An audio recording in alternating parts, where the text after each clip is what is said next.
Hello friends, एक बार फिर से स्वागत है आपका हमारे यूट्यूब चैनल पूरा ज्ञान सीखो में। दोस्तों, आज हम इस वीडियो में बात करेंगे लोकसभा चुनाव के बारे में। दोस्तों, आज हम इस वीडियो में बात करेंगे राजस्थान की सभी लोकसभा निर्वाचित क्षेत्रों के इतिहास के बारे में। दोस्तों, राजस्थान में कुल 25 लोकसभा निर्वाचित क्षेत्र हैं, जिसमें हम बात करेंगे गंगानगर लोकसभा क्षेत्र के बारे में।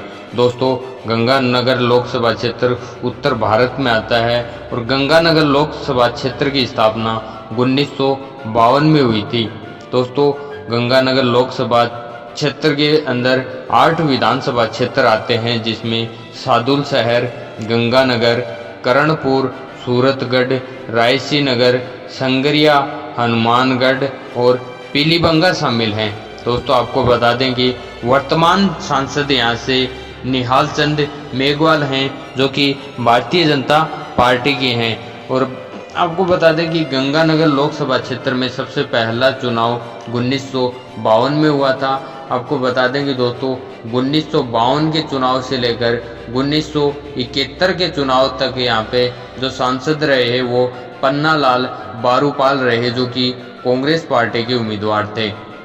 उसके बाद दोस्तों, जो 1977 में लोकसभा चुनाव हुए, उसमें बेगाराम चौहान ने यहाँ से चुनाव जीता, जो कि जनता पार्टी से आते थे। अगले जो चुनाव हुए वो 1980 में हुए। यहाँ से बिरबल राम ने चुनाव जीता, जो कि कांग्रेस पार्टी से आते थे। अगला जो लोकसभा का चुनाव हुआ वो 1984 में हुआ। ये भी बिरबल राम ने जीता, जो कि कांग्रेस पार्टी से आते थे। अगला जो चुनाव हुआ दोस्तों 1989 में हुआ, जो कि बेगाराम चौहान ने जीता, जो कि जनता दल से आते थे। अगला जो चुनाव हुआ दोस्तों वो 1991 में हुआ, जो कि बिरबल राम ने जीता, जो कि कांग्रेस पार्टी से आते थे। 1996 का जो चुनाव हुआ उसमें निहाल चंद मेघवाल ने चुनाव जीता, जो कि भारतीय जनता पार्टी से आते थे। 1998 के चुनाव में शंकर पन्नू ने यहाँ से चुनाव जीता, जो कि कांग्रेस पार्टी से आते थे। 1999 के चुनाव में निहाल चंद मेघवाल ने चुनाव जीता यहाँ से, जो भारतीय जनता पार्टी से आते थे। उसके बाद में दोस्तों अगला जो चुनाव हुआ वो 2004 में हुआ। यहाँ से बीजेपी की तरफ से निहाल चंद मेघवाल और कांग्रेस की तरफ से भरत राम के बीच में लड़ा गया।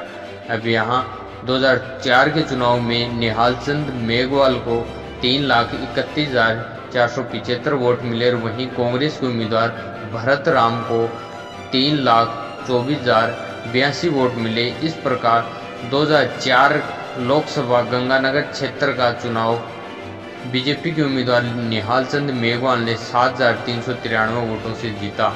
अगला जो चुनाव हुआ वो 2009 में हुआ। 2009 में कांग्रेस के उम्मीदवार भरत राम मेघवाल और बीजेपी के उम्मीदवार निहाल चंद मेघवाल के बीच में चुनाव लड़ा गया। यहाँ कांग्रेस के उम्मीदवार भरत राम मेघवाल को 4,76,554 वोट मिले और वहीं बीजेपी के उम्मीदवार निहाल चंद मेघवाल को 3,35,886 वोट मिले। इस प्रकार गंगानगर लोकसभा क्षेत्र का 2009 का चुनाव कांग्रेस के उम्मीदवार भरत राम मेघवाल ने 1,40,668 वोटों से जीता।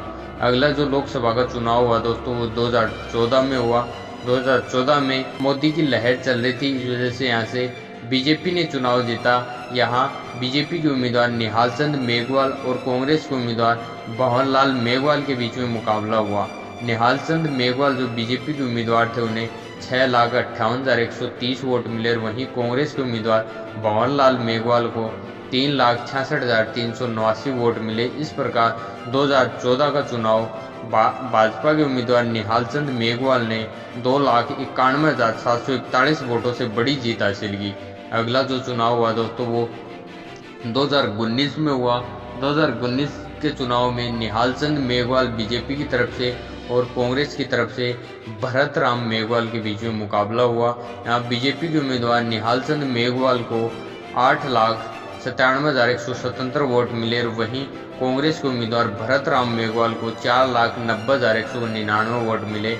इस प्रकार 2019 का चुनाव भाजपा के उम्मीदवार निहाल चंद मेघवाल ने 4,06,978 वोटों से जीता। तो दोस्तों यह थी गंगानगर लोकसभा क्षेत्र का इतिहास 1952 से लेकर 19 तक का। अब दोस्तों देखना यह है कि 2024 के चुनाव में यहाँ से कांग्रेस के उम्मीदवार भरत राम मेघवाल को उतारा जाएगा या भंवरलाल मेघवाल को। देखना यह है कि किस उम्मीदवार को गंगानगर लोकसभा क्षेत्र से कांग्रेस की पार्टी उतारती है। और बीजेपी की तरफ से निश्चित है कि निहाल चंद मेघवाल को ही यहाँ पे चुनावी मैदान में उतारा जाएगा। तो दोस्तों आगे अगर ऐसी कोई जानकारी हमें मिलती है तो हम आप तक ज़रूर पहुँचाएंगे। आपको वीडियो कैसा लगा कमेंट करके ज़रूर बताएं। और आप किस लोकसभा क्षेत्र से आते हैं, अगर आप अपने लोकसभा क्षेत्र के बारे में जानकारी चाहते हैं तो कमेंट करें। और अभी तक आपने हमारे यूट्यूब चैनल को सब्सक्राइब नहीं किया है तो आने वाले लोकसभा चुनाव की हर एक अपडेट पाने के लिए हमारे चैनल को सब्सक्राइब जरूर कर लें। धन्यवाद।